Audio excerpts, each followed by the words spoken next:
Bismillahirrahmanirrahim. Alhamdulillahirabbil alamin wa sallallahu wasallama ala sayyidina Muhammadin wa ala alihi wa sahbihi ajma'in.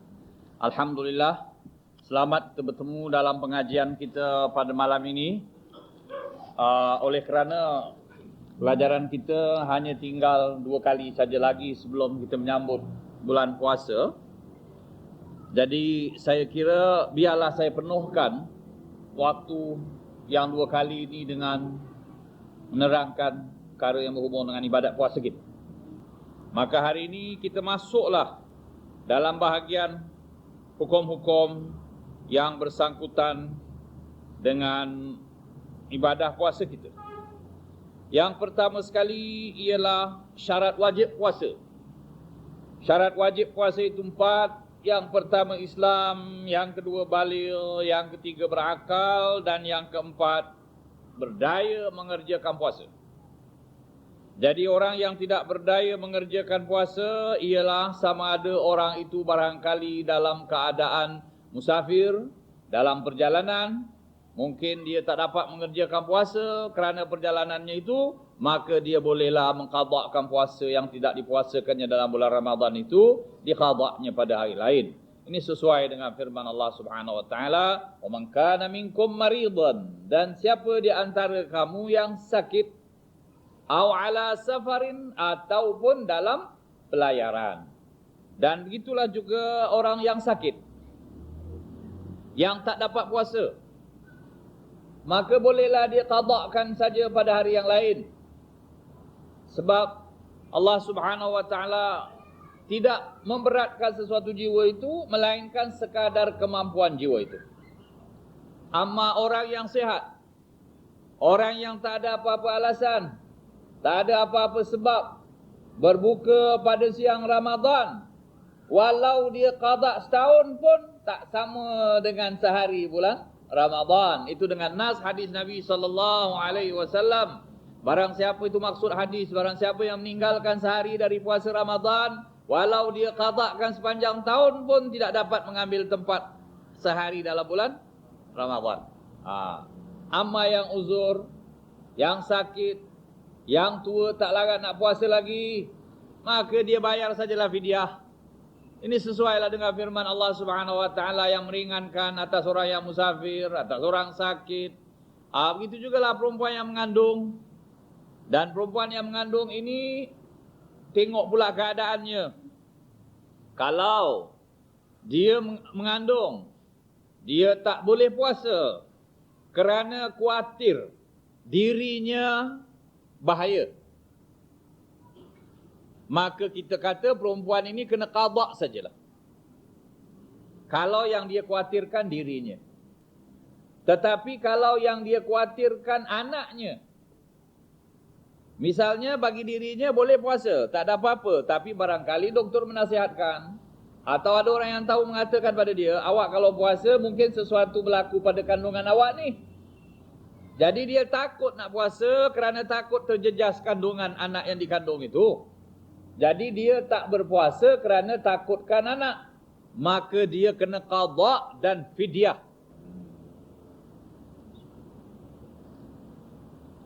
Kalau takutkan diri sendiri, qada.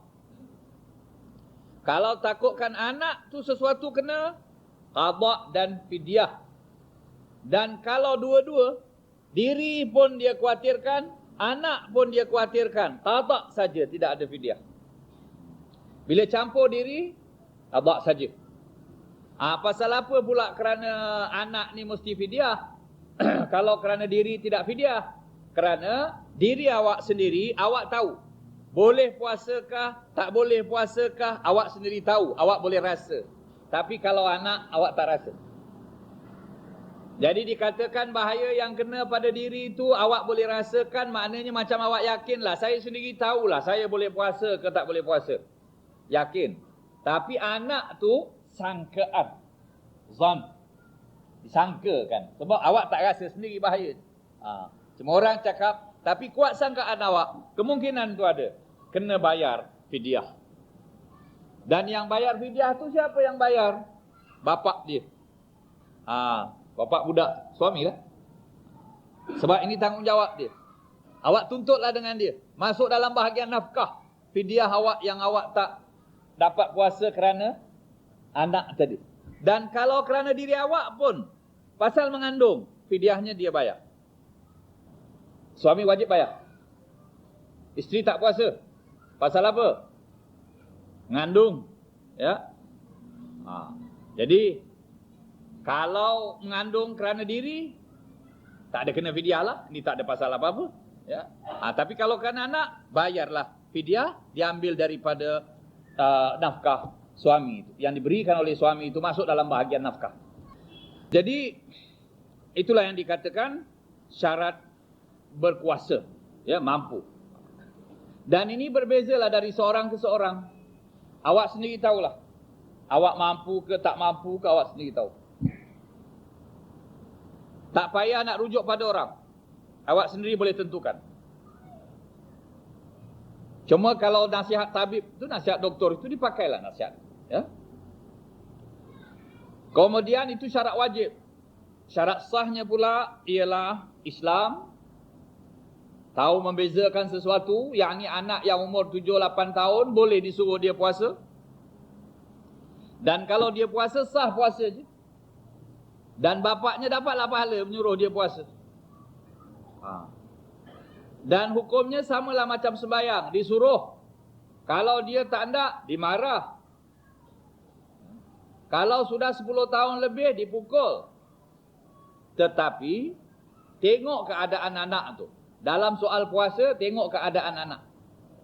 Dalam soal sembahyang, tak payah tengok keadaan anak sihat ke tak sihat, ke kuat ke tak kuat ke. Kerana sembahyang ni tidak melibatkan soal kesihatan. Dibuat begitu senang saja, 5 minit apa semua. Sakit pun boleh buat. Tapi kalau puasa, tengoklah.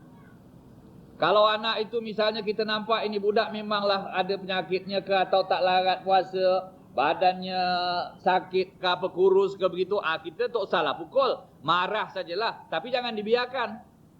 Jangan kita kata engkau budak-budak tak payah puasa. Jangan macam itu. Ya? Sebab itu menggalakkan dia tak buat ibadah. Padahal ini galakan ni sangat baik bagi dia untuk masa depan dia. Kerana banyak orang tak ada latihan daripada kecil. Dia susah nak buat ibadah bila dia sudah tua, dah dewasa. Baik sembahyang kah, baik puasa kah. Tapi orang yang ada latihan dari kecil, itulah yang paling baik untuk menolong dia mengerjakan ibadah masa dia dah dewasa. Ini cukup baik. Pasal apa kita dengan anak-anak kita cukup payah kadang-kadang kita nak menyuruh dia ibadah. Pasal kita nak latih dia bila dia dah besar. Masa dia kecil kita tak latih. Jadi dah begitu payah kita nak bentuk dia tu. Tapi kalau dari kecil kita sudah latih, insya-Allah dengan sendirinya nanti dia akan senang buat itu. Itu faedahnya. Walaupun pada masa dia kecil itu, barangkali dia puasa tu bukan kerana apa-apa, takutkan bapak dia. Tak apalah masa dia kecil. Dia semayang pun takut kena marah. Ataupun dia semayang, kalau tak semayang tak dapat duit belanja. Atau dia puasa, kalau dia tak puasa tak dapat apa-apa pemberian. Maka tak apalah, masa kecil begitu tak apalah. Jangan sampai besar pun nak minta upah juga. Ya, puasa dan semayang dan sebagainya. Mintalah pahala dari Allah Ta'ala. Tapi tujuan dari kecil tu melatih dia supaya biasa dengan puasa.